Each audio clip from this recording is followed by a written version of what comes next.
Realidade nasce, realidade morre, então em algum lugar entre as duas devem habitar eu e você.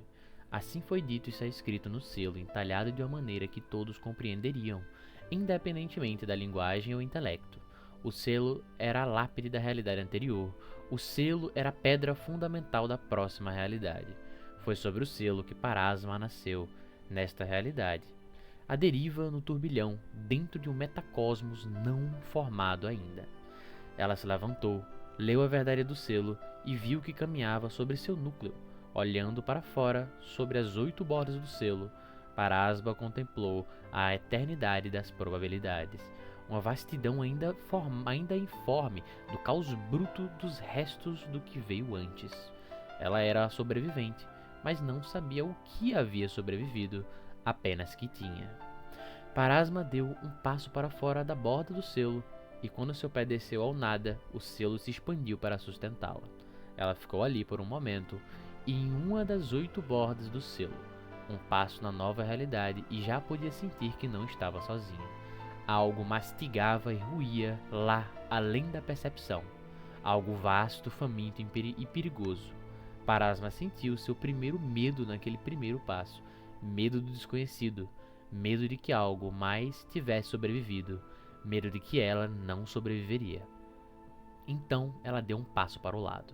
Enquanto Parasma caminhava, as bordas do selo cresciam. A esfera externa florescia sob seus pés, conforme o selo expandia seu poder. Onde Parasma caminhava, os próprios planos a seguiam. E com cada volta ao redor do selo, ela largava seu caminho, caminhando em uma espiral deusil de criação que dava àqueles que viriam depois um lugar para amar e odiar, para guerrear e criar. Conforme ela andava pela espiral, o próprio selo se expandia para fora, formando o pináculo. Ele se estendia em direção ao que estava oposto ao seu início, e quando Parasma terminou, o pináculo havia crescido para suportar o cemitério acima e seria sua morada. O selo respondeu ao caminho espiral de Parasma, e à medida que ela caminhava, outras divindades nasceram na nova realidade. O falante nas profundezas recuou imediatamente para o coração da entropia e não se preocupou em participar do que veio a seguir. Desna maravilhou-se com a criação e com um aceno de sua mão trouxe a primeira noite para os céus.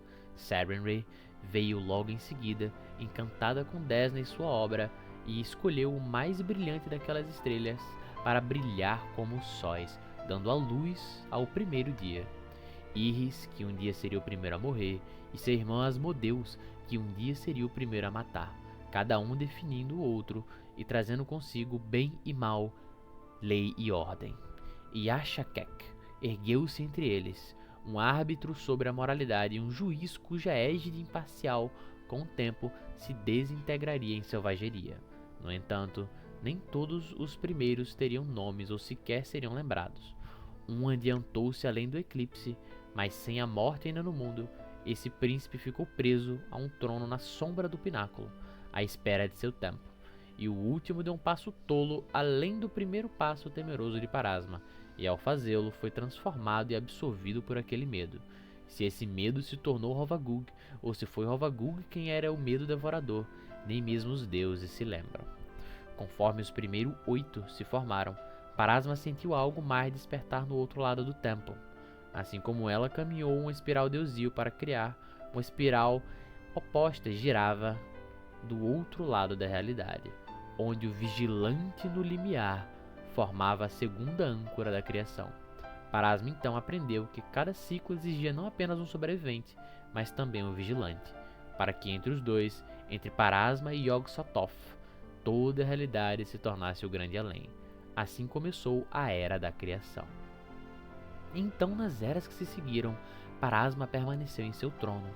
Ela observava e julgava todos que passavam da vida para a morte, e à medida que o tempo avançava, o número de mortos crescia em paralelo ao número de nascidos. E com o tempo, Parasma sentiu seu segundo medo. Um evento além da antecipação fraturou o destino, e em todos os mundos o fluxo da profecia foi alterado para sempre. Tempestades rugiram, impérios caíram e deuses morreram. E nas esquinas menos afortunadas da realidade, mundos inteiros chegaram ao fim. A própria Parasma perdeu por um breve momento a noção do que ainda estava por vir, e quando abriu os olhos novamente, viu que o selo havia desaparecido, deixando para trás um vazio disforme e sem características. Ela estendeu a mão para o vigilante para perguntar se tal ondulação no destino já havia ocorrido antes, para determinar se a perda do selo sempre fora ordenada, mas o vigilante não respondeu. Ainda assim, a realidade continuou. Mortais nasceram e mortais foram mortos.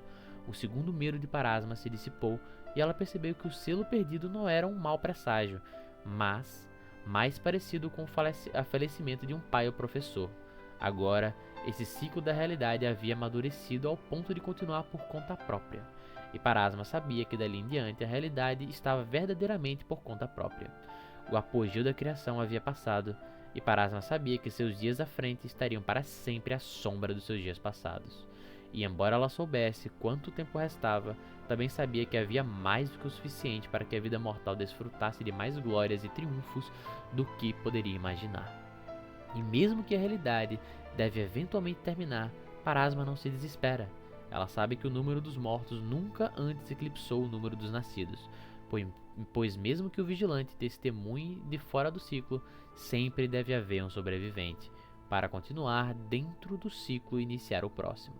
Com o tempo, o fluxo dos nascidos cessará, e seu número se tornará um registro estático, e nessas horas finais, Parasma sabe que deve preparar o selo do próximo ciclo, e deve observar e esperar enquanto a contagem final dos mortos se aproxima. E quando o último visitante da vida estiver diante de seu trono para ser julgado, Parasma sabe que será o sobrevivente, que estará diante dela, e que ela não o julgará, mas será julgada. E assim com sua morte esse ciclo terminará. Mas é aqui que o último medo de Parasma espera. A fratura do destino e a perda do selo fizeram sua convicção vacilar, e ela não sabe com certeza que será a penúltima morta. Pois, se ela estiver diante de si mesma para ser julgada e não deixar ninguém para sobreviver, o ciclo terminará e nada mais seguirá.